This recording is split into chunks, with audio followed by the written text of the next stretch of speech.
माता जी को प्रणाम करते हुए काशी टेलीविज़न के सभी देखने वाले भाइयों और बहनों को जय गुरुदेव। स्काई चैनल 772 पर ये काशी टेलीविज़न है। मैं विकी गेल हूँ, मेरे साथ मोमी जी हैं। हम दोनों आपकी सेवा में पूरे 1 घंटे तक रहेंगे। काशी टेलीविज़न स्काई चैनल 772 आपकी सेवा में दिन में 24 घंटे टेलीकास्ट करता है अपने रंग बिरंगे प्रोग्राम, और ये सारा का सारा काम होता है hill top, west Bromwich, Birmingham से। हम यूनाइटेड किंगडम इंग्लैंड से बोल रहे हैं। आपकी सेवा में अब तहज़ीब प्रोग्राम पेश किया जाएगा। तहज़ीब प्रोग्राम पेश किया जाता है पूरे 1 घंटे के लिए, हर शुक्रवार को दोपहर को 1 और 2 बजे के दरमियान।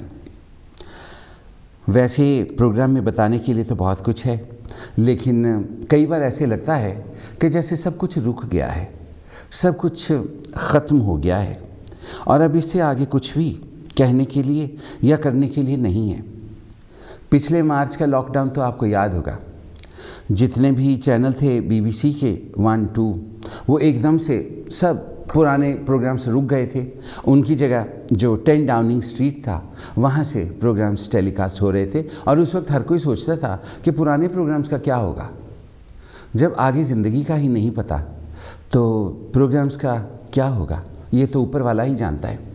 आज हम बहुत खुशकिस्मत हैं, और बहुत ही खुशकिस्मत हैं कि एक तो इंग्लैंड में धूप निकली है, लेकिन कल रात जो खक्खर पड़ा था उसके बारे में आप अच्छी तरह से जानते होंगे। और दूसरी बात ये कि आप और हम एक दूसरे को देख रहे हैं। अगले हफ्ते क्या पता मैं ना हूँ, और भगवान करे आप हज़ारों साल जिएं, लेकिन क्या पता आप में से भी कोई ना कोई मिसिंग हो। हालात इतने बुरे चल रहे हैं, लेकिन फिर भी हमें आशा की किरण की तरफ देखना चाहिए। और जैसे कल रात को ज़बरदस्त खक्खर था, स्नो थी, आइस थी हर तरफ, लेकिन आज सुबह कैसे खिली हुई धूप निकली, उसी तरह से ये बुरा समय बीत जाएगा और खुशी की लहर हमारे बीच में बिल्कुल इसी तरह से होगी जैसे आज सुबह सूर्य की पहली किरण के साथ हुई थी। आज प्रोग्राम में बहुत सी बातें की जा सकती हैं, लेकिन पता नहीं, क्या पता आज ही का दिन ज़िंदगी का आखिरी दिन हो। हम में से बहुत से लोग इस तरह के हैं जो कि कोरोना को मान नहीं रहे हैं, और अभी भी उन्हीं मेहरबानों की वजह से कोरोना इतनी तेज़ी से फैल रहा है। अभी भी आपने बहुत से लोगों को कहते सुना होगा भी कोरोना कुछ नहीं है, ये गवर्नमेंट का ड्रामा है। और बहुत से ऐसे लोग इन्फेक्शन फैलाते भी हैं, और बहुत से लोग ऐसे होते हैं जो कि सबसे पहले जाके इंजेक्शन लगवा लेते हैं, लेकिन बाहर आके कहते हैं कि कोरोना बिल्कुल भी नहीं। ऐसे लोगों से बहुत बच के रहना चाहिए। ऐसे लोग जाहिल होते हैं, और जाहिलों से हमेशा दूर और बच के रहना चाहिए। ये कभी आपके दोस्त नहीं होते, ये लिखा हुआ भी है, आपको शायद इस बात का पता होगा। किसी दिन फिर आपको पढ़ के सुनाऊंगा, आपको अच्छा लगेगा। फिर आज एक बड़े दुख का समाचार है, वो ये है कि मेरी बहन डॉक्टर कुलदीप संधू जी, जो कि मेरे खाने का, पीने का, मेरे पहनने का ध्यान रखती हैं, मेरी कुक भी हैं, मेरी ड्रेस डिज़ाइनर भी हैं। इनफैक्ट ये टी-शर्ट की टी-शर्ट और स्वेटर का स्वेटर उन्होंने ही मुझे ख़रीद के दी है। कल रात को बदकिस्मती से उनकी तबीयत बहुत ख़राब हो गई। पूरे 1 घंटे तक मैं चाहूँगा कि आप प्रोग्राम भी सुनें, लेकिन उनकी अच्छी सेहत के लिए प्रार्थना भी करें। जैसे मुझे सुबह पता लगा कि उनकी तबीयत ख़राब हो गई तो एकदम से करके मेरा दिल धड़क गया, क्योंकि एकदम दिल में ख्याल आया कि अगर उनको कुछ हो गया तो मेरा क्या होगा। हम सब लोग इसी तरह से हैं, हम लोग अपना सोचते हैं, हम किसी का नहीं सोचते। किसी के मरे पर हम जाते हैं, वहाँ पर खड़े होकर हम अपने दुखों को रोते हैं। हम वो जो सामने मरा पड़ा होता है उसको थोड़ी रोते हैं। कई बार उनको तो हम जानते भी नहीं, उनको देखा भी नहीं होता, लेकिन वहाँ जाके कितना फूट फूट कर हम रोते हैं। आपको मालूम है, पहले ज़माने में फिल्मी पत्रिकाएँ आया करती थी, मैगज़ीन्स, उनको वीकली भी कहा करते थे। जो अनपढ़ लोग थे वो उनको कीकली कहते थे। तो एक आती थी मायापुरी।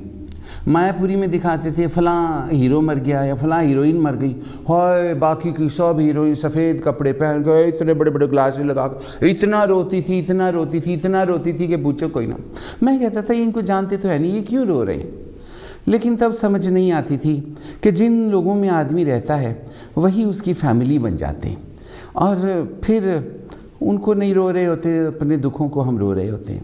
हर प्रोफेशन के साथ एक न एक श्राप जुड़ा होता है, और बहुत से प्रोफेशंस के श्राप के बारे में तो हम किसी और दिन बात करेंगे, लेकिन आपको बताना चाहूँगा कि एक बहुत अच्छा प्रेजेंटर था, बहुत अच्छा आदमी था, पंडित शर्मा जी, आपको याद होगा उनका नाम। और बस जिस दिन वो इस दुनिया से गए उस दिन मुझे पता लग गया कि वो फिल्मी अदाकार आए और अदाकार क्यों रोया करते थे, क्योंकि उस दिन मैं भी बहुत रोया उनको याद करके। और देखिए समय के साथ साथ नाम भी उनका भूल गया। पंडित अरुण शर्मा जी की बात हो रही है, आज हमारे बीच नहीं है, लेकिन फिर भी उनको मैं याद करता हूँ। और जो लोग पुराने हैं उनको याद करते होंगे। हाँ, पुराने लोगों से याद आया कि पहले एक मेहमान का स्वागत कर लेते हैं। वेरी वेलकम जी, गुड मॉर्निंग। हाँ जी, गुड मॉर्निंग। बड़ा अच्छा आपका प्रोग्राम चल रहा है। Thank you. मुझे याद आया पुराने जमाने में ना प्यार था, मोहब्बत था, सारे इकट्ठे बैठते थे, खाते थे, एक ही कटोरी में सारे करते थे, एक ही रोटी को सब चुंजे मार के खाते थे। हाँ जी। लेकिन आजकल तो पता ही नहीं कि दूसरे को हाथ भी नहीं लगाने देते। पहले जमाने में अगर लड़का लड़की कोई गली में शरारत कर रहा होगा ना, तो देख के ना कहता है यार अंकल गुजरे हैं, चुप कर जा, बैठ जाओ, वो देख लेंगे। अंकल अगर कोई किसी को गलत देख लेता था तो वो एक दो चांटे भी मार देता था, और माँ उसकी कहती थी दो और मारो, मेरा बच्चा बिगड़ गया। लेकिन आजकल तुसी हाथ तो लगा के देखो, कहता है खबरदार मेरे बच्चे को हाथ भी लाया मैं तेरे हाथ पर नूं। सेल्फिशनेस आ गई है ना। पहले सभी आपस में प्यार मोहब्बत से बैठते थे, आजकल तो हर आदमी ना पैसा खोल टोपी लगा के बैठा है, किसी को करप्ट बनता है, लूट के जाऊं। बस इसी के बारे में मैं आपसे एक बात कहने वाला हूँ। कहने लगा था कि पुराने आदमी, बूढ़े आदमी ना, उनको तंग ना करो, वो सब कुछ जानते हैं, वो बड़े इंटेलिजेंट है। Very intelligent. और जो आपसे से पहली जनरेशन से सीखता नहीं है, जो उनकी इज्जत नहीं करता, उसका कभी कुछ नहीं बन सकता। बिल्कुल राज, मैं तुम्हें एक एग्जाम्पल देने लगा हूँ। एक बूढ़ा आदमी था जी, तो वो डॉक्टर के पास गया जी, तो सुनाई नहीं देता था जी। तो डॉक्टर ने कहा भाई हियरिंग एड आइए लगा दूं, कहता लगा दो यार। उसने हियरिंग लगा ली जी। इन्हें बाद फिर डॉक्टर के पास गया चेकअप करने के लिए जी। डॉक्टर पूछने लगा तेरी हियरिंग एड कैसी काम कर रही है? कहता है वंडरफुल। कहता है इसकी वजह से मैं अपनी 3 विल बदल बैठा हूँ। विल लिखते हैं ना मौत के बाद जी जी। तो वो 3 विल बदल। तो डॉक्टर कहने लगा भाई हियरिंग एड और गुड विल का इसका तल्लक क्या है जी? कहता है मैंने घर में बताया ही नहीं कि मैं आपको सुन सकता हूँ। तो मेरे गेस बोलता है ना, सेलेक्टिव हियरिंग, नाम काटता जाता जी जी जी। आपने बहुत अच्छा बोला। अब मैं आपसे माफी चाहता हूँ, आपका नाम मैं पूछना भूल गया। उनको ख्याल रखे इसलिए मैंने बोला, क्योंकि देखो पहले जमाने में था ना, आदमियों को गुस्सा बड़ा चढ़ता था जी। तो एक आदमी काम पे जाने लगा तो वाइफ कहने लगी चलो हस्बैंड काम पे जा रहा है, 2 अंडे उबाल के रख देती हूँ, मॉर्निंग में खुश होके चला जाएगा जी। हस्बैंड ने देखा, कहता है वाह अंडे उबाल दिए, मैंने तो आज फ्राई अंडे खाने थे, झगड़ के चला गया। सही। दूसरे दिन वाइफ ने फ्राई करके अंडे रख दिए, कहता है आज तो मेरा उबले का खाने का दिल था, तो फिर गुस्से होकर चला गया। तीसरे दिन वाइफ बड़ी सियानी थी, इंटेलिजेंट, उसने एक अंडा उबाल दिया और एक फ्राई कर दिया। तो आज उसके पास कोई चांस नहीं लड़ने का। बिल्कुल। तो आते ही कहता है तुझे अक्ल नहीं आएगी, जो अंडा उबालना था वो फ्राई कर दिया। हाँ बाबा तू बोल रहा था तेरी दाढ़ी हिलती है। मैं एक और देता हूँ कि पुराने आदमी बड़े अच्छे थे। एक दिन मैं और मेरी वाइफ ना पड़ोसी के यहाँ खाना खाने गए जी। तो उसने बड़ा अच्छा खाना पड़ाया, तो मैं अपनी वाइफ को कभी स्वीट, कदे डार्लिंग, कदे हानी, कदे लाडली, कोई बड़े अच्छे वर्ड बोला था जी जी। जब खाना खत्म हो गया तो लेडीज किचन में गई तो मेरा पड़ोसी पूछता है गुरबचन अभी भी तेरा इतना प्यार है वाइफ के साथ, कभी हानी, कदे डार्लिंग, कदे स्वीट? मैं क्या इसमें प्यार वाली बात नहीं, मैं अपनी वाइफ का नाम भूल गया था। अगर जूली या फिर शकुंतला कहता ना तो मुसीबत पड़ जाती। मेरी वाइफ डॉक्टर के पास गई जी। तो कहती है मैंने वजन कम करना है तो क्या करूं? डॉक्टर ने कहा कि वेजिटेबल खाओ, फ्रूट खाओ, सैलेड खाओ, ये चीजें खानी है जी। तो कहती है अच्छा। बाहर जाके फिर अंदर गई, कहती है डॉक्टर साहब तुमने क्या क्या बोला कि वेजिटेबल, फ्रूट, सैलेड? कहती है रोटी के पहले खाऊं कि रोटी के बाद चीजें खाऊंगे? तो कहीं तो वाकई मेरी वाइफ बड़ी भोली वाली है जी। जब हमारी शादी हुई ना तो रोज अंडों की भुर्जी बना देती थी। हाँ जी। तो मैंने एक दिन उसे बंद गोभी दी। मैं कहा आज रात को तुम बंद गोभी बना देना जी। कहती है नो प्रॉब्लम। घर आया तो फिर अंडों की भुर्जी जी। मैंने वाइफ से पूछा भाई मैं तो आपको अंडों की बंद गोभी दे गया था जी, सॉरी बंद गोभी वो क्यों नहीं बताई? कहती गुरबचन क्या बताऊं, बंद गोभी लेके ना मैं छिलती गई बीच में कुछ निकला ही नहीं तो। Thank you ever so much Indeed, आपने टेलीफोन किया। अगले हफ्ते फिर आपका इंतजार रहेगा, जरूर आइएगा। बड़ी मेहरबानी, thank you so much Indeed.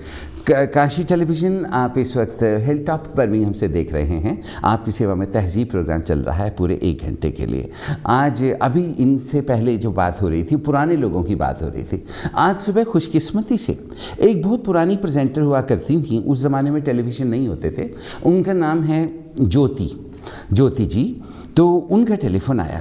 ज्योति जी की ऐसी खनकती हुई सुरीली आवाज़ थी कि सुनकर सुनने वाले झूम झूम उठते थे, जैसे कि अब जो मेहमान आए हैं उनकी आवाज़ सुनकर हम झूमेंगे। वेरी वेलकम जी, good afternoon. Good afternoon. Good afternoon, आप कैसी हैं? हाँ जी मैं ठीक हूँ। सत श्री अकाल विक्की। सत श्री अकाल जी।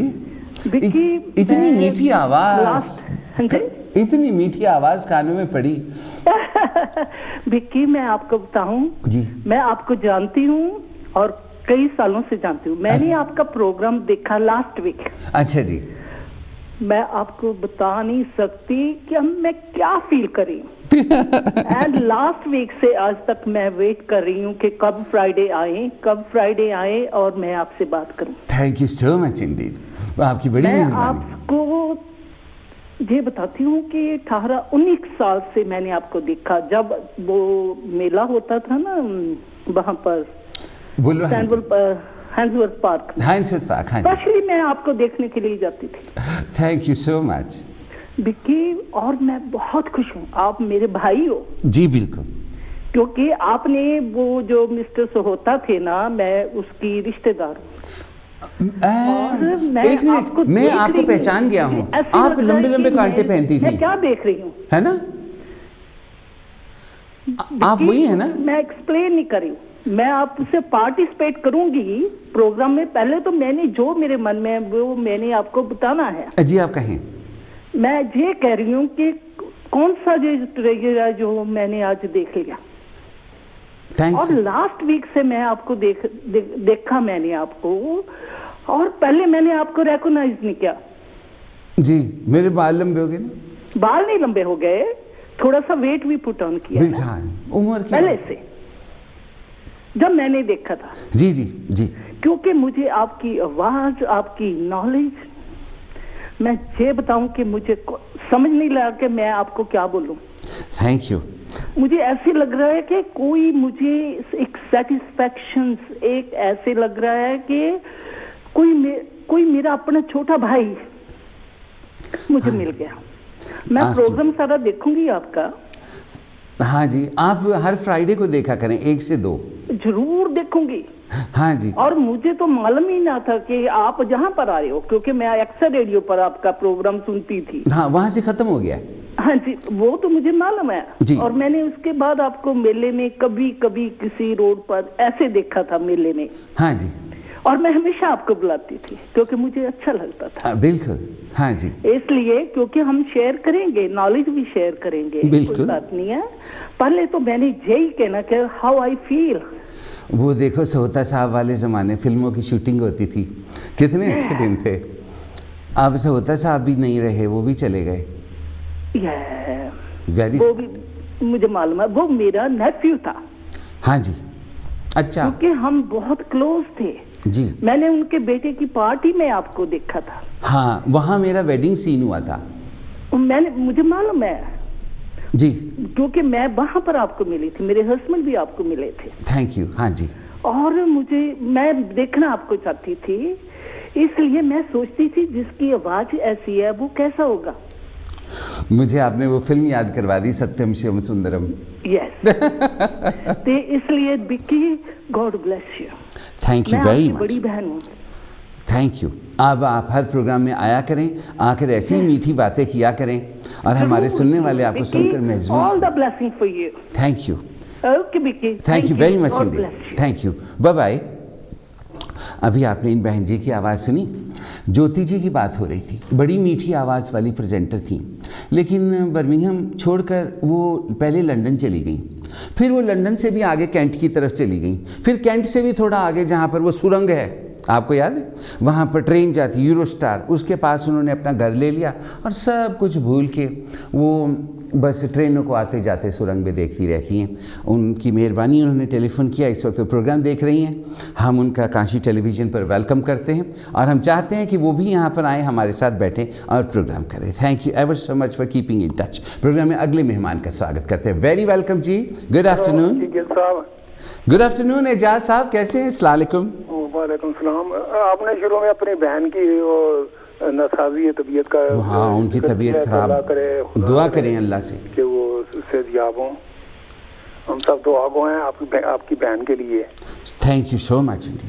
और एक और किस्सा जरा मैं बात करना चाहता था, अगर आप इजाजत दें। और जरूर जरूर, आपका अपने टेलीविजन स्टेशन है माशाल्लाह, कैसी बातें कर रहे हैं। ये आप देखें, ये अब मैं चाहता हूँ कि आप एक कोई प्रोग्राम पूरा करें। कश्मीर का मसला जो है ये कब तक हल होगा, या हल भी होगा कि नहीं, क्योंकि ये इंडिया पाकिस्तान की आपस में बड़ी टेंशन है। अब देखें, इंडिया कभी भी अपना कश्मीर का हिस्सा नहीं छोड़ेगा। पाकिस्तान आज़ाद कश्मीर का अलहदा प्रेसिडेंट और प्राइम मिनिस्टर है, तो उसको they are treating as a separate country. तो ये क्या इसका मसले का हल क्या होगा, इस पर आप एक पूरा प्रोग्राम करें और मुख्तलिफ इंडियन पाकिस्तानी लोगों की राय लें। ज़रूर, हम लोग खुद इंडियन कौंसलेट जाकर उनसे बात करके वो प्रोग्राम आपके सामने पेश कर देंगे। इसमें कौन सी डिफ़िकल्ट बात है? जो पुराने वायदे हुए हैं उन वायदों का एहतराम तो किया जाना चाहिए। वादे तो बहुत हुए हैं। अब देखें, पाकिस्तान 2 लाख भी हो गया है और इस तरह से पाकिस्तान के आजकल हालात कुछ अच्छे नहीं आ रहे। खबरें मैं सुनता हूँ वहाँ पर भी इमरान खान के खिलाफ बहुत एजिटेशन और एहतजाज हो रहे हैं। मैंने सुना है लोगों से कि पाकिस्तान में महंगाई बहुत हो गई है। जब से इमरान खान आया ना, तो prices have gone very high. तो इमरान खान वो किसी दिन अपनी जो है सारा कुछ ठीक ठाक कर लेंगे। फिलहाल हम लोग तो यहाँ पे कोरोना से बचने की पूरी कोशिश करें और पीछे जो लोग हैं उनके लिए दुआएं करें, और उनकी इकोनॉमी में अगर हम अपनी डोनेशन से कोई मदद कर सकते हैं तो उनको ज़रूर वहाँ पर पैसा भेजें अपने गरीब रिश्तेदारों। कोरोना का इंजेक्शन लगवा लिया है मैंने और मेरी वाइफ ने। बहुत अच्छा किया, बहुत अच्छा किया। ऊपर वाला आपको 1000 साल ज़िंदगी दे। अब ओवर 65 या जितने भी हैं उनको ये प्रेफर कर रहे हैं। माशाल्लाह, thank you ever so much Indeed. आपने टेलीफोन किया, अगले हफ्ते आज ही के दिन आज ही के समय एक बार फिर से बात होगी। थैंक यू, अस्सलाम वालेकुम। एजाज साहब की आवाज़ अभी आपने काशी टेलीविज़न से सुनी। स्काई चैनल 772 पर ये काशी टेलीविज़न है, और काशी टेलीविज़न पर यूँ तो बहुत सी बातें हो सकती हैं, लेकिन बातों के बीच बीच में परछाई रह जाएगी। आज परछाई की कहानी आपको सुनानी है। मिसेस रत्तू को प्रॉमिस किया था पिछले हफ्ते, मधु जी को प्रॉमिस किया था पिछले हफ्ते। एक बहुत अच्छी लेखिका हैं और अच्छे लिखने वालों को बहुत पसंद करती हैं, और उसके अलावा परछाई को जितने लोग पसंद करते हैं उन सब का very welcome on Kashi television. जो एक राइटर होता है वो जहाँ जाता है वहाँ कि जैसे उसको फीलिंग्स होती हैं, एक्सपीरियंसेस होते हैं, उस तरह की कहानियाँ वो लिखना शुरू कर देता है। बहुत से लोग कहते हैं तुम ऐसा क्यों लिखते हो, तुम ऐसा क्यों लिखते हो, तुम वैसा क्यों नहीं लिखते, तुम ऐसा क्यों नहीं लिखते। तो फिर जो आज के ज़माने के राइटर हैं वो आज के ज़माने के हिसाब से लिखेंगे। अब मैं दास्तान लैला मजनू को दोबारा लिखने की कोशिश नहीं करूँगा, वही लिखूँगा जो मेरे साथ हो रहा है।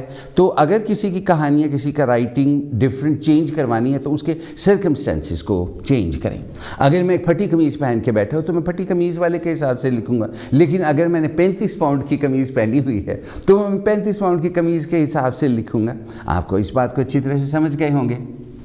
आजकल वेस्ट ब्रॉमविच में जो लोग हैं उनके साथ बातचीत हो रही है, और किसी न किसी कहानी में उनका भी जो योगदान होगा राइटिंग में वो आपको देखने के लिए मिलेगा। तो फ़िलहाल तो एक कहानी आज जो आपको सुनाई जाएगी वो कहानी मेरी सबसे पहली कहानी है। उस वक्त मैं तकरीबन 7-8 साल का था जब मैंने ये पहली कहानी लिखी थी, और मेरी टीचर ने पढ़ी थी। टीचर का नाम था श्रीमती कृष्णा प्रूति। बहादुरगढ़ की बात है, दिल्ली के पास। और वो कहानी पढ़ के उसने मुझे बहुत पीटा था। वो सबको पीटती थी, बहुत पीटती थी। उसका सबसे बड़ा दुख ये था कि उसकी 7 लड़कियां थीं और एक लड़का पैदा करने के चक्कर में मिसेस पृथ्वी ने 7 लड़कियां पैदा की थी। पृथ्वी का हस्बैंड भी उसको बहुत मारता था। बहुत मुझे इस बात का दुख है। तो वो आते सारी वो बच्चों को करके ऐसे मारती थी कि जब वो उस कुर्सी से खड़ी होती थी ना तो कुर्सी के पैरों की आवाज़ आती थी कर करके, और वो ऐसे करके खड़ी होती थी और बच्चों को जब यूं हाथ करती थी तो बच्चा धुमोया तो पहले ही हो जाता था। फिर उसके मुंह पे तड़ाक चपेट पड़ती थी, यहाँ छप जाता था ऐसे। अभी तो नहीं है, वो कंसीलर लगाया हुआ है, लेकिन वैसे मैं आपको छाप के दिखाता कि किस तरह से होता था। तो उसने मेरी बड़ी पिटाई की थी। अब देखिए हालात ऐसे चल रहे हैं कि कोई आगे कोई पीछे, हम में से हर किसी का नदी किनारे रुखड़ा है, और जो लोगों को अंडरलाइन कंडीशन है उनको बहुत बच के रहना चाहिए। जैसे कि मुझे डायबिटीज़, तो अगर मुझे कोरोना हो जाएगा तो मैं मर जाऊंगा, मुझे पता है। और जो और बहुत से लोग हैं उन सबको अपने बारे में केयरफुल रहना चाहिए, ख़ास करके जो अंडरलाइन कंडीशन वाले हैं। Please take good care of yourself. लेकिन आज हम वो पहली कहानी सुनेंगे, मतलब मैं आपको सुनाऊंगा जो मैंने खुद लिखी।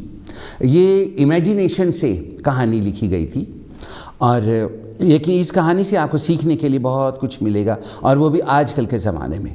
कहानी तो मैंने आपको कोई और सुनानी थी जिसका मधु जी से वादा किया गया था, वो मेरी सास के ऊपर कहानी थी। लेकिन हर बात में सास को घुसाना नहीं चाहिए, वैसे भी अब मैं उसको भूलना चाहता हूँ, लेकिन भूल ही गया हूँ तकरीबन। लेकिन फिर भी पुरानी कहानियाँ तो नहीं भूली जा सकती, हो सकता है फाड़ के फेंक दी जाएँ, लेकिन फ़िलहाल तो अभी रखी हुई हैं।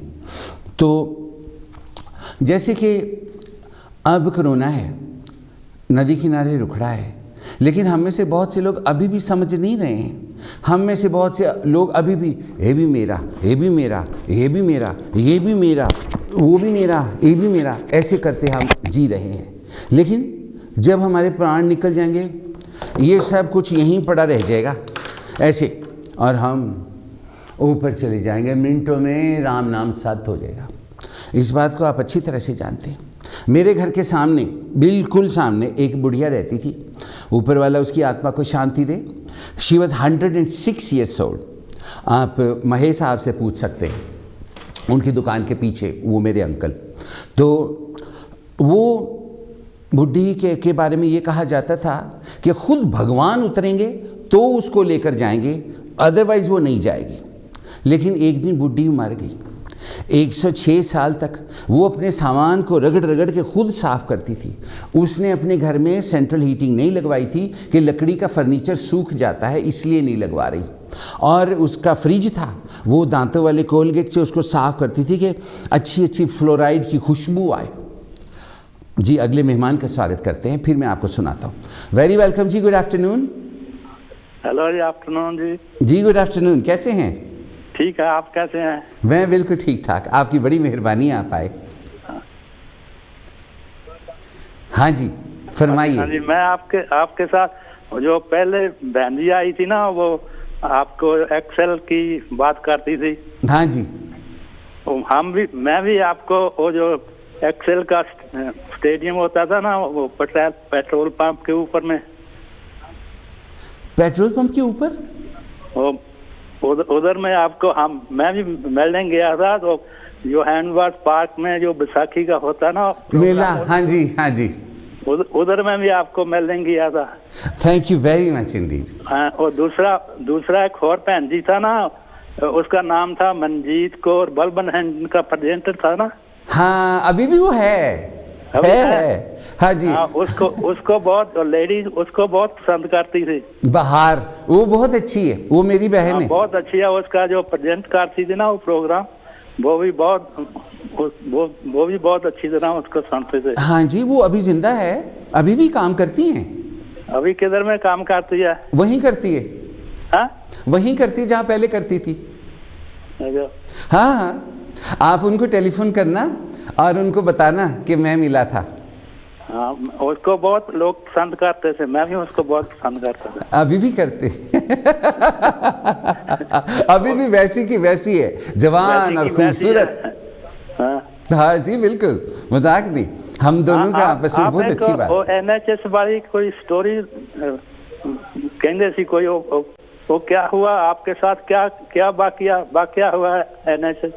हाय हाय, वो मैं आपको क्या बताऊं। मैं जाता था, जो मेरे हाथ में दर्द है वो मुझे एंडोस्कोपी के लिए भेज देते थे, फिर दोबारा कुछ होता था वो फिर एंडोस्कोपी के लिए भेज देते थे। प्लीज आप इधर में जब आपको टाइम होए ना इधर में प्रेजेंट करना उसका, क्या आपके साथ हुआ NH वाला ने किया। ठीक है, अच्छा जी, मैं मतलब कि अगले हफ्ते तो बातचीत करेंगे, उससे अगले हफ्ते वो स्टोरी सुनाऊंगा। करेगा उसका बोलना। मुझे भी ऐसा एक वाकया हुआ है कुड़ी के साथ जी, हम भी फिर बाद में बोलेगा आपको। ठीक है, अच्छा जी, आप मुझे सुनाइएगा, लेकिन वो मैं अपने वाली अगले से अगले हफ्ते जरूर सुनाऊंगा। बड़ी मेहरबानी आपकी, थैंक यू वेरी मच। सत श्री अकाल।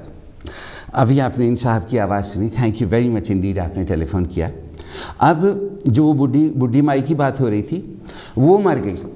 उसके मरने के बाद उसका लड़का स्कॉटलैंड से आया, उसने आके उसको घर को बेच दिया फटाफट और चला गया वापस पैसे लेकर। पैसा कोई नहीं छोड़ता, बुढ़ी माई का सारा सामान अंदर छोड़ दिया। तो मैं अपनी खिड़की में खड़ा सामने देख रहा था, ट्रक आया, ऊपर जंगला लगा हुआ था, कबाड़ियों का ट्रक। कबाड़ियाँ का 2 जवान लड़के थे, गोरे आयरिश थे, और वो देखने में पता लग जाता है। वो अंदर गए, एक बुढ़ा था आयरिश, वो भी बाहर खड़ा था। उसने इशारा किया, लड़के अंदर गए। बुढ़ी माई की बड़ी बड़ी अलमारियाँ, ड्रेसिंग टेबल, रैक, उसके शेल्फों वाला रैक, उसकी कुर्सियाँ, उसकी पीढ़ियाँ, उसका बड़ा कुछ था। वो सारा कुछ उठा के लाए और रख दिया। मैंने सोचा ये किसी ऑक्शन की जगह पर ले जाएंगे, वहाँ जाके इस सामान को बेचेंगे, बड़ी अच्छी कीमत मिलेगी। लेकिन ऐसा नहीं हुआ। उन्होंने ड्रेसिंग टेबल बुड्ढी का उठाया और ठा ठा ठा करते ज़मीन पे मारा। ड्रेसिंग टेबल की फट्टियां बन गई देखते देखते। फिर रैक उठाया, ढन करके नीचे मारा, खटाक, सारी की सारा वो जो था फट्टों में बदल गया। सारा उसका फर्नीचर जो 106 साल उसने रखा था, पूंज पूंज के मिनटों में उन्होंने कूड़ा बना दिया।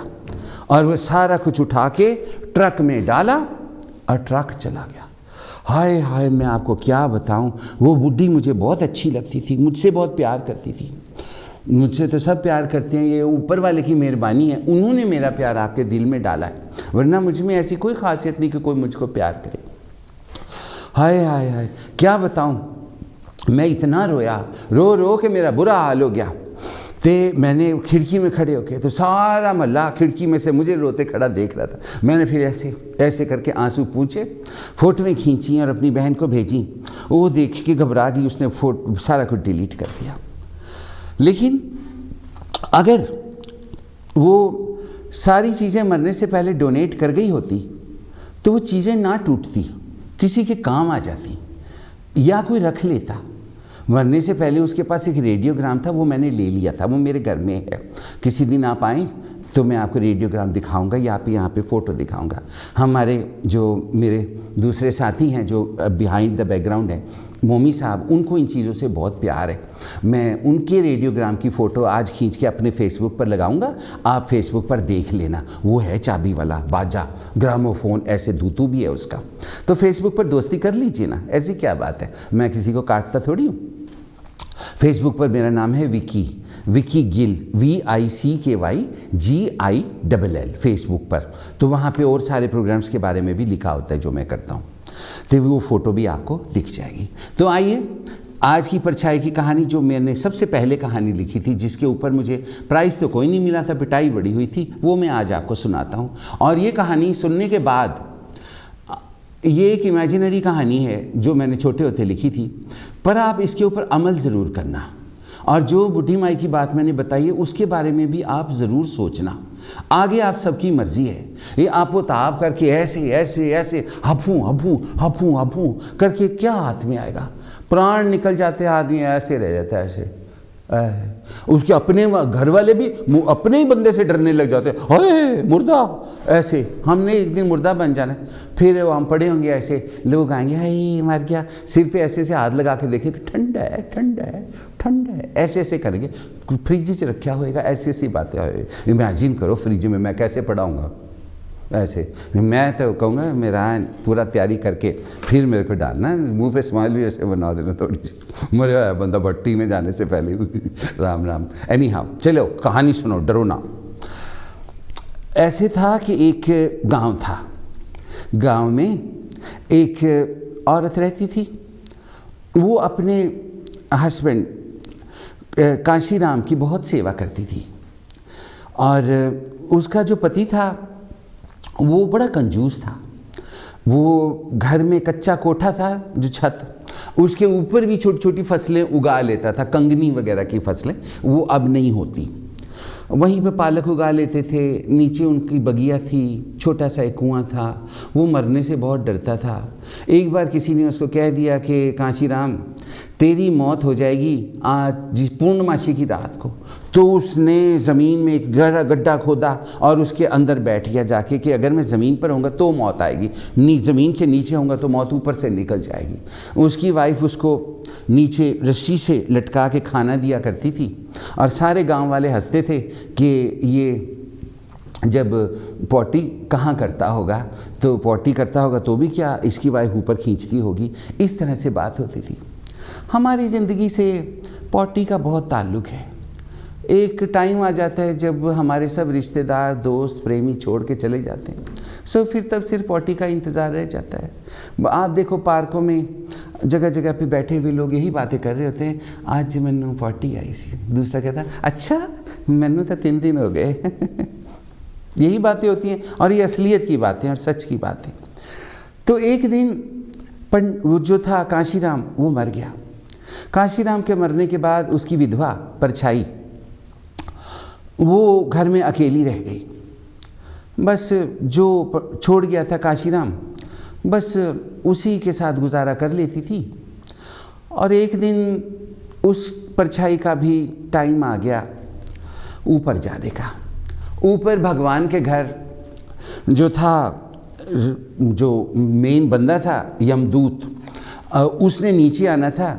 तो वो यमराज के पास गए, तो यमराज साहब ने कहा कि आज टुडे इज़ परछाई ऑफ सो विलेज, आज उनके ऊपर लाने का टाइम है, so you go and pick her up. तो यमदूत ने कहा आई एम सॉरी सर, बड़ी प्रॉब्लम है। तो यमराज ने कहा क्या प्रॉब्लम है, जाओ तो लेके आओ, ऐसी केड़ी प्रॉब्लम है, परछाई है, कोई डरांदी तो नहीं। उसने कहा नहीं, बात यह है कि थोड़ा देखो हिसाब किताब सही नहीं है। तो यमराज ने कहा ओह ये सिपारसी भर्ती कर लिया मैंने यहाँ पे, तो इस वजह से शायद इसका हिसाब किताब ठीक नहीं है। यमराज ने क्या की है, तो ऐनक लगाई, ऐनक लगा के देखा था, कहना गड़बड़ है। गड़बड़ ये हुई कि परछाई सारी उम्र ऑफ कोर्स जिंदा रही, लेकिन उसने कभी किसी को कुछ दान नहीं किया, डोनेट नहीं किया, कई लोग नहीं डोनेट करते, तो उसने कुछ दान नहीं किया। जबकि ये माना गया है कुछ रिलीजन्स में कि जो आप नीचे डोनेट करते हो वो आपको ऊपर मिलता है, कुछ लोग ऐसे मानते हैं। तो जो नहीं मानते वो नहीं मानते, लेकिन ये एक बच्चे ने कहानी लिखी थी, मैं था उस वक्त बच्चा, तो वो जो थी उसने कहा इसने कभी कुछ डोनेट नहीं किया, लेकिन दूसरी तरफ इसने किसी का कुछ छीना भी नहीं, इसने कभी किसी को कोई खुशी नहीं दी, दूसरी तरफ किसी को दुख भी नहीं दिया। एक तरफ इसने कोई दान पुण्य नहीं किया, दूसरी तरफ इसने किसी का छीना भी नहीं है। ये तो बिल्कुल न्यूट्रल है, इसका हम क्या करें? इसको हम ले तो आएंगे नीचे से ऊपर, लेकिन ऊपर लाके इसको रखेंगे कहाँ? ऐसी तो कोई जगह बनी नहीं है। ये देखो, अगर ये किसी का नुकसान करती, हम इसको नर्क में डाल देते, तेल के बड़े बड़े कड़ाहों में इसको कुलकाते, पकौड़े बनाते, और अगर ये किसी को डोनेट कर देती तो हम इसको स्वर्ग में ठंडी छांव पे बिठाते रखते, इसके ऊपर परियां पखा झलती, इसको ग्रेप्स खिलाती, ये मौज करती। लेकिन ऐसा भी नहीं कर सकते। अब क्या करें? बड़ा प्रॉब्लम हो गई। देवता इंद्र के दरबार में सभाएं बुलाई गई, तो एक वहाँ पे नया नया यमदूत रखा था। वो वहाँ कोई अप्सरा थी, उर्वशी, उसकी मासी का लड़का था, बड़ा स्मार्ट था, खूबसूरत। उसको देख के जो मिसिस भगवान थी, उन्होंने भगवान को कहा कि इन रख लो, सुबड़ा लगेगा बैठा है, तो इसलिए उन्होंने उसको रख लिया। अब जैसे मुझ में भी कोई गुण नहीं है, लेकिन हंसराज जी ने कहा था रख लो, सोना है, कम से कम बैठा सोना लगेगा, इस वजह से मेरे को यहाँ पे रख लिया। और तो मुझ में कोई क्वालिटी है नहीं, आपको पता ही है। तो फिर देन उन्होंने भगवान ने कहा नहीं नहीं कोई गुण नहीं है। तो मिसेस भगवान ने कहा तो वो कहती भगवान ने रख लिया उसको यमदूत। तो कहते इनू भेजो ये लेके आएगा। तो उसको कहा लड़के यमदूत इधर आओ बेटा। तो यमदूत आया, उसको बोला कि ये नीचे आंटी पर छाई है, इनको ऊपर लेकर आना है, इनका हिसाब किताब इस तरह का है। हम तुम्हें इसलिए भेज रहे हैं कि तुम जाके कुछ ऐसा करतब करो कि इसकी हिसाब किताब में कुछ आ जाए, लाभ नुकसान ऐसे ऐसे कुछ ऐसे नीचे करके आओ कि इसको हम किसी कैटेगरी में डालें। ये तो न्यूट्रल है, जैसे इंग्लैंड के ज़्यादातर लोग जो हैं वो न्यूट्रल हैं, अपने लिए जीते, इन्होंने किसी और का कुछ नहीं सीखा, इसीलिए मौत से इतना डर आता इनको। तो ठीक है, लड़के ने कहा ओके। आपको पता है जब आदमी जवान होता है ना तो उसके दिमाग में विचार होते हैं, उसके दिमाग में आइडियाज़ होते हैं, वो बहुत कुछ कर लेता है। उसके बाद जब वो कुछ करते तो फिर हम जैसे बुढ़े सुड्ढे जो होते हैं वो उनको देखकर खुश होते हैं और उनको देखकर उनकी जो हैं चीज़ें वो करते हैं, मतलब वैसे करना शुरू कर देते हैं, आपको मालूम ही। तो इसलिए अपने से आगे वाली जो नस्ल है, जवान नस्ल, उससे बहुत प्यार करना चाहिए, उनकी लुक आफ्टर करनी चाहिए ताकि उनसे हम लोग सीख सकें। इसलिए तो फिर कई बहुत बुरे होते हैं सच्ची, वो आने वाली जनरेशन के साथ बहुत बुरा करते हैं। जैसे जब शुरू में मैं प्रेजेंटर बना था तो मेरे साथ बहुत जुल्म किया गया था, इतना जुल्म के पूछो कोई ना। ऐसी ऐसी भयानक औरतों से मेरा सामना हुआ था कि उसकी कहानियाँ मैं आपको परछाई की कहानियों में डाल के अब सुनाया करूँगा, यहाँ से आप सुनना, आपको पता लगेगा कि मीठी मीठी आवाज़ों के पीछे एडी एडी चुड़ैलें बैठी होती। एनी हाउ तो फिर पुरानी ज़ख्म याद आ गई, मेरी पीठ पर हैं इतने सारे, किसी दिन आपको दिखाऊंगा, अभी मुड़ नहीं सकता क्योंकि वो माइक लगा हुआ है ना, गिर जाएगा नीचे, फिर आपको सुनेगा नहीं। तो फिर वो जो लड़का था जवान वो नीचे उतरा, वो नीचे उतर के उसने पंख अपने छुपा दिए और एक भिखारी का रूप बनाया और भिखारी बन के, बुढ़ा सा है ना, भिखारी बन के वो परछाई के दरवाजे पर पहुंचा। परछाई की कच्ची झुग्गी थी और आगे वेड़ा था, इधर इधर गुलाब लगे हुए थे, साइड पे उसके एक ओटा था जिसमें चूल्हा बना हुआ था, राइट साइड पर परली तरफ जाके उसका एक लकड़ी रखने की जगह थी और टॉयलेट तो सब लोग बाहर जाते ही हैं, आपको मालूम है। आगे ऐसे दलान था और गेट लगा हुआ था और उस वक्त परछाई पैरों के बाहर बैठी पोछा लगा रही थी। पोछे में गोबर था, मिट्टी थी और थोड़ा सा भूसा डाल के मिक्स किया, पानी डाल के। आपको तो नहीं पता होगा, आप तो बड़े बड़े शहरों से आए हैं, मुझे पता है, मैं गांव से आया हूँ। तो मेरी बड़ी इच्छा रही किसी दिन मैं भी ये करूँ, लेकिन अभी तक मुझे ये मौका मिला नहीं। किसी दिन गांव जाऊँगा तो कहूँगा कि मैं ये करना चाहता हूँ, लेकिन अब तो गाँवों में भी ऐसी जगहें मिलती नहीं हैं तो जहाँ पे बंदा पोछा लगा सके। तो वो उसने बैठ के पहले ऐसे ऐसे उसको लपेट नीचे किया, फिर उसके बीच में कपड़े का पोछा डाल के ना वो ऐसे ऐसे ऐसे ऐसे लीप रही थी। लीपने के बाद लीपते हुए तो इतने में मंगता आके सामने खड़ा हो गया। आके कहता माता। कोई भी औरत माता सुनना पसंद नहीं करती या अपने आप को बुढ़ी सुनना पसंद नहीं करती, आपको मालूम है, कोई भी नहीं करता, यू नो। तो वो गुस्से में तली बैठी थी परछाई, हैं वो तो जैसे उसने कहा ना माता, तो परछाई ने जो पोचा सा ना कहती क्या के भड़ करता उसके मुंह पे मारा।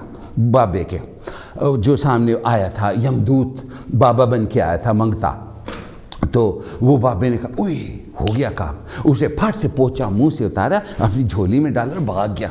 परछाई कहती हाँ मोया हो गया किसी पासों आके, माता दा बच्चा ना होता और तन मैं दसा।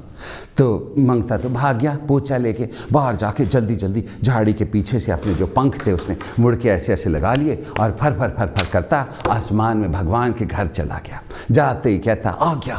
रब कहता की लेके आए? वो कहता पोचा। कहता पोचा, चलो हो गया काम, हो गया। कहते नाउ हुण तुसी जाओ और दूसरे जो यमदूत थे उनको बोले, यमराज की ड्यूटी लगाई, लिखा to whom whatsoever it may concern, ते थल्ले उसको भेजा तो यमदूत फटाफट थल्ले गए, दो बड़े बड़े सोने यमदूत फन फन फन करते नीचे उतर के परछाई के पास गए। परछाई उस वक्त कोई अपना खाना बनाना था और वेड़े के परले पास से उसने कड़वंची के ऊपर घड़ा रखा हुआ था, तो वहाँ से पानी लेने गई बेचारी। सूट पहना हुआ था, चुन्नी ऐसे ली हुई थी, ऐसे ऐसे करती पानी लेने गई, पानी का भी गिलास भरा ही था, पीछे आई। तो इससे पहले कि आगे की परछाई आपको सुनाऊं मैं, अब मेहमान का स्वागत करते हैं। वेरी वेलकम जी, गुड आफ्टरनून। हेलो जी, गुड आफ्टरनून। गुड आफ्टरनून, आप कैसी हैं? हाँ जी, मैंने आपका प्रोग्राम सुन रही थी, बहुत अच्छा लगा। आपने बोला ना कि इधर आप बैठे हो, आपने तो कभी पोछा नहीं लगाया होगा। हम भी इंडिया कच्चे घरों से ही आए, हमने बहुत पोछा लगाया है। वो बनाते कैसे थे? अच्छा लगता था, वो अच्छा लगता था। हाँ, मैं अपनी ताई के घर जाता था, वो उनकी लड़की लगाती होती थी और उसमें से खुशबू कितनी अच्छी आती थी। Whereas it used to be मिट्टी, गोबर, you know, but it's मैं बोलती हूँ वही टाइम अच्छा था। नहीं, ये टाइम भी बहुत अच्छा है। बड़े बड़े घर थे, अच्छा। हाँ, एक पोछा लगाओ, चाहे एक वीक कुछ भी ना करो, बस झाड़ू लगाओ। इधर तो रोज ही पोछा झाड़ू लगाओ, वो पैदल चलो तो वो उखड़ जाता था। वो जब बारिश आती थी तब, ऐसा नहीं कि हर रोज एक वीक तो निकल ही जाता था। हाँ जी, निकल ही जाता था। हाँ, सूखना भी बड़ा मुश्किल होता था उसका। अरे इंडिया में तो 45-40 टेम्परेचर है, सूख जाता था। हाँ जी, हाँ, लेकिन यहाँ ठीक है, घूर फिरो घर छुट्टी। हाँ जी, इधर तो बस रोज ही पोछे लगाते रहो, कभी डेटॉल डाल के और कभी कुछ डाल के। अभी तो कोरोना आ गया, रंग बिरंगे। हाँ जी, ये तो है, कोई बात नहीं, कोई बात। Okay, thank you very much, फिर भी आना। हाँ जी, okay, bye. Thank you, bye bye, thank you very much. अच्छा जी, तो परछाई, थैंक यू वेरी मच, आपने टेलीफोन किया, ये फिर भी आएंगी। तो बेचारी परछाई लेकर जा रही थी, यमदूत आके दरवाजे पर खड़े हो गए। यमदूत नज़र नहीं आते, तो वो नज़र नहीं आ रहे थे, नज़र नहीं आए थे। बस उन्होंने ऐसे किया, तो परछाई के चलती चलती का ना थोड़ी ठंड सी लगी, थोड़ी शिवरिंग सी हुई। शिवरिंग होने के बाद थकावट सी हुई, तो पास मंजी खड़ी थी, मंजी खींच के परछाई मंजी पे बैठ गई। हाय, ऐसे करके किया तो बस कुछ दांतों पे मिर्ची सी लगी और फिर आंखों के आगे अंधेरा छा गया। तो देखते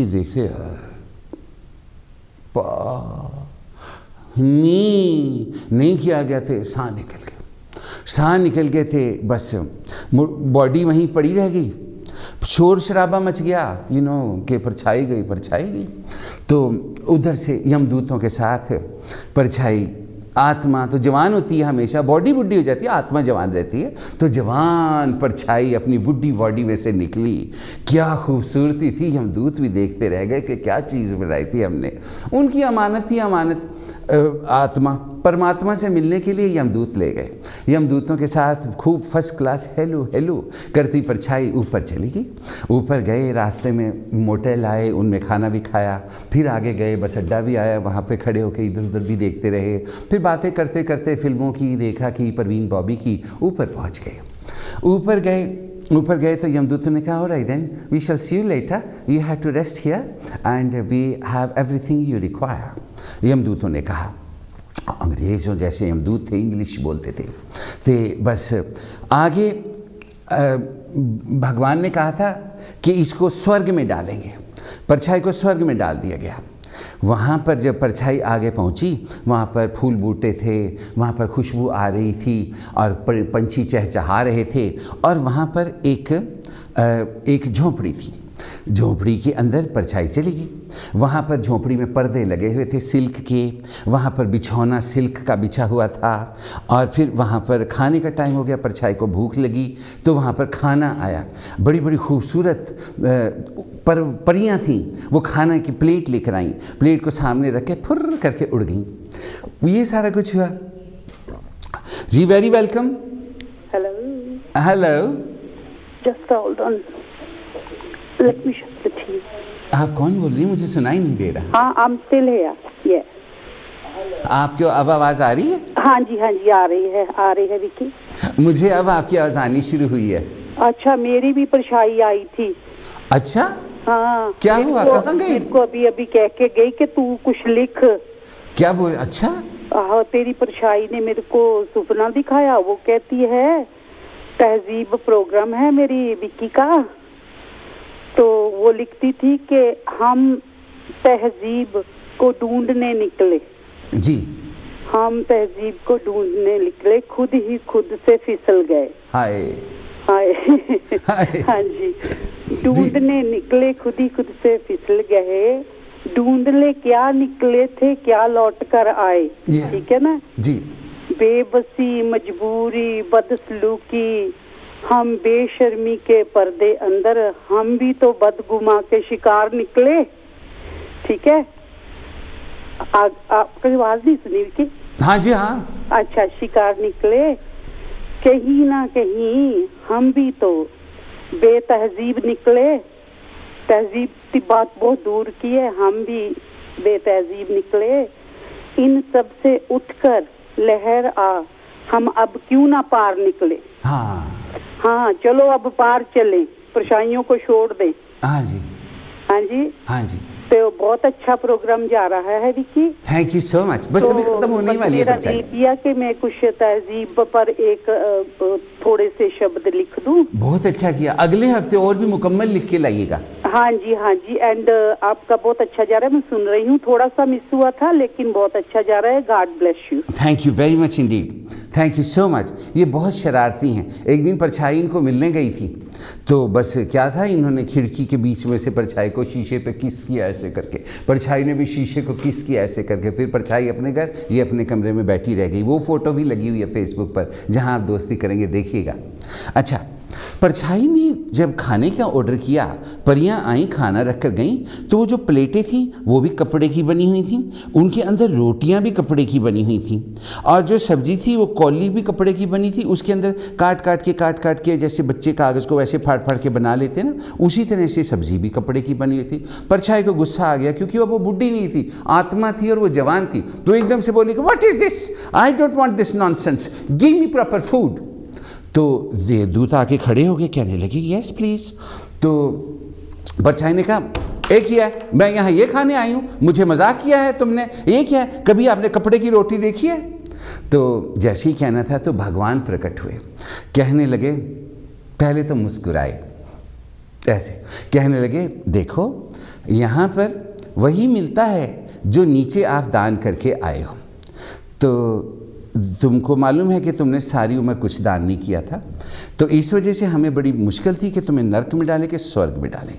फिर हमने अपना बंदा भेजा, वो मंगता बन के आया, उन्होंने तुम्हें कहा माता, तुमने मारा पोछा उसके मुंह पे हैं, और वो हमने पोछा रख लिया।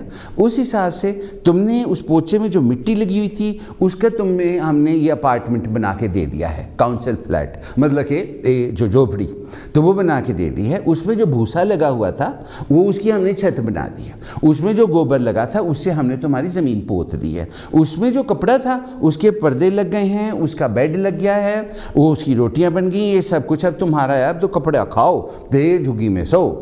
वो कहने लगी, मैं महाराज भगवान, मुझसे बड़ी गलती हो गई है, मुझे एक मौका और दे दो, मैं सब कुछ करके आऊँगी। उन्होंने कहा ठीक है, क्योंकि तुमने कोई पाप नहीं किया, हम तुम्हें एक मौका देते हैं, तुम मुड़ के जाओ और जो करना चाहती हो करो। तो वो नीचे उसके रिश्तेदार रो रहे थे, उसका सामान फोल रहे थे, फर्नीचर तोड़ रहे थे, पैसे संभाल रहे थे, तो वो बेचारी अर्थी पे डाली हुई थी, उसको लपेटा हुआ था ऐसे, तो अचानक करके हुई और वो उठ गई। जैसे बेचारी करके उठी, रिश्तेदार उठ के भाग गए, कहा हाय क्या हो गया। कहते हैं जब मरिया जी जाता है तो फिर उसको मुंह नहीं लगाते, वो दूसरे लोग का होता है। लेकिन उसने किसी का इंतज़ार नहीं किया, परछाई ने, उसने सब कुछ डोनेट किया, सब कुछ दान किया, क्योंकि उसकी आंखें खुल चुकी थी। उसके बाद जब सब कुछ चला गया तो उसने ऊपर देखा, ऊपर देवदूत और यमदूत जो जवान थे मुस्कुरा रहे थे, खुश हो रहे थे, उन्होंने ऐसे किया, परछाई ने भी ऐसे किया, और वो आए और परछाई को ऊपर ले गए, और ऊपर फिर वो खुशी के साथ रही, जो कुछ उसने डोनेट किया ऊपर उसको सब कुछ वही मिल गया। ये मेरी पहली कहानी थी जो मैंने लिखी थी, और मेरी टीचर ने मुझे बड़ा पीटा था। वो उसने मेरी माँ को ये शिकायत लगाई कि ये चाहता है मैं मर जाऊँ, और मेरी माँ ने भी फिर मुझे बहुत पीटा था। लेकिन आज कहानी सुनाने का ये मतलब था कि ये कोविड चल रहा है, इसमें कौन आगे कौन पीछे, उस हिसाब से हम सब लोगों को चाहिए कि हम दूसरे की ज़रूरतों का ज़्यादा ख्याल रखें, एक दूसरे की मदद करें, क्योंकि हमारे जाने के बाद ये जितनी भी दुनियावी चीज़ें हमने इकट्ठी कर रखी हैं इसका कोई फ़ायदा नहीं है। घरों में बहुत कुछ होता है, पुराने मोबाइल वटएवर, आप हर किसी को जो ज़रूरतमंद लोग हैं उनको डोनेट कर सकते हैं। बाकी आप सबके अपने हाथ है कि आपने क्या करना है, जाते जाते भी चीज़ों को पलामना है इस तरह करके, या फिर एक ब्रेव पर्सन की तरह ऊपर जाना है। और लेकिन जाने की बात छोड़ें, यहाँ रहें, 100 साल जिएँ, और काशी टेलीविज़न पर तहज़ीब प्रोग्राम को ज़रूर देखें, और मेरा और मोमी साहब का साथ ज़रूर हमेशा आप निभाएं। अगले हफ्ते आज ही के दिन आज ही के समय एक बार फिर से मुलाकात होगी। तब तक हर कोई अपना अपना बहुत ख्याल रखे। डॉक्टर कुलदीप संधू जी की सेहत के लिए ज़रूर प्रार्थना करें, और आप जिन भाई और बहनों ने आज टेलीफोन किया है आप सबको बहुत बहुत थैंक यू। अगले हफ्ते आज ही के दिन आज ही के समय इस कहानी के बारे में आप क्या सोचते हैं इसके बारे में बातें करेंगे, और बहुत से नए समाचारों के साथ आपके साथ मुलाकात होगी। और अपने बिजनेस का एडवर्टाइजमेंट ज़रूर काशी टेलीविज़न पर करें, उसके लिए आप मुझसे ज़रूर कांटेक्ट करें, और फेसबुक पर दोस्ती करें विकी गिल, वहाँ पर नाम है। अगले हफ्ते एक बार फिर से मुलाकात होगी मेरी तरफ से और मोमी जी की तरफ से। जय गुरुदेव।